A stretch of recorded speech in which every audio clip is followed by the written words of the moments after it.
ចាអ្នកទាំងអស់គ្នាថ្ងៃនេះយើងធ្វើនំប៉ាវគ្រឿងផ្សំមានតែយីមិនតិចមកហើយនឹងស្ករសហើយលាយទឹកក្តៅអ៊ុនៗតិចចាយីនេះខ្ញុំដាក់មកស្ពាយកាហ្វេហើយម្សៅអ្នកទាំងអស់គ្នាអាចដាក់យើងទៅវ៉ាល់នេះខ្ញុំអត់សូវពួកខ្ញុំបានវ៉ាល់ចាអញ្ចឹងយើងដាក់3វែកទៅហើយទឹកគឺទឹកពាក់កណ្ដាលខ្ញុំទៅម្សៅ3វែកទឹក1វែកកន្លះចាហើយយើងធ្វើម៉េចម្សៅនោះលាយហើយឲ្យដៃយើងកុំស្អិតមួយម្សៅសោះចាហើយយើងលាយប្រេងទៅផងហើយខ្ញុំអត់បានថតលាយប្រេងតែអ្នកតាមត្រូវដាក់ម្សៅមីនេះម្សៅមី all purple flour ហើយដាក់អំបិលបន្តិចទៅយើងម្សៅនេះខ្ញុំដាក់3វែកអញ្ចឹងទឹកយើងដាក់ឲ្យវានេះឲ្យ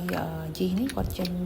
យើងទៅយើងត្រាក់អាជីនឹងជាមួយស្ករសហ្នឹងឲ្យវាឡើងពពុះតិចអញ្ចឹងចាហើយចាំចាក់ម្សៅនឹងឆយដាក់តែប៉ុណ្្នឹងហើយនេះនំប៉ាវសាបខ្ញុំមិនមានធ្វើនំប៉ាវនេះតែខ្ញុំថ្ងៃនេះខ្ញុំធ្វើនំប៉ាវសាបសិនអញ្ចឹងហើយគ្រឿងផ្សំគឺលឿនណាគាត់យើងពិបាកលុញម្សៅហើយ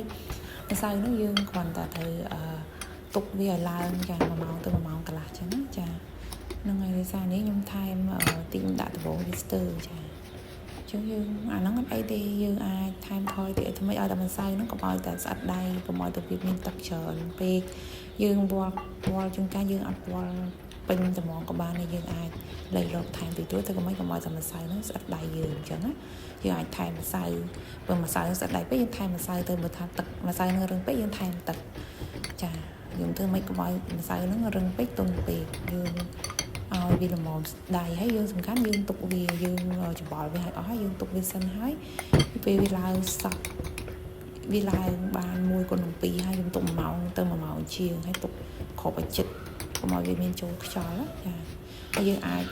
ធ្វើហើយយើងអាចទុំទូទឹកកកសិនក៏បានដែរយើងយកម្សៅដែលយើងធ្វើហើយហ្នឹងយើងអាចទុកប្រើនៅក្រោយក៏បានដែរចានេះគឺខ្ញុំម្សៅនោះមិនលុញចាមិនលុញវានៅស្អិតដៃខ្ញុំថែមម្សៅទៀតគឺម្សៅនេះខ្ញុំលាយហ្នឹងយើងទឹកច្រើនតិចតែយើងថែមម្សៅរហូតតតែម្សៅហ្នឹងដៃកុំឲ្យស្អិតដៃយើងវាធ្វើឲ្យសាច់ម្សៅហ្នឹងគឺវាទន់ល្មមអញ្ចឹងចាកុំឲ្យរឹងកុំឲ្យវាទន់ខ្លាំងពេកចាអញ្ចឹងវីដេអូនេះយើងវែងតិចគ្រាន់តែដាក់វារៀងវែងតែ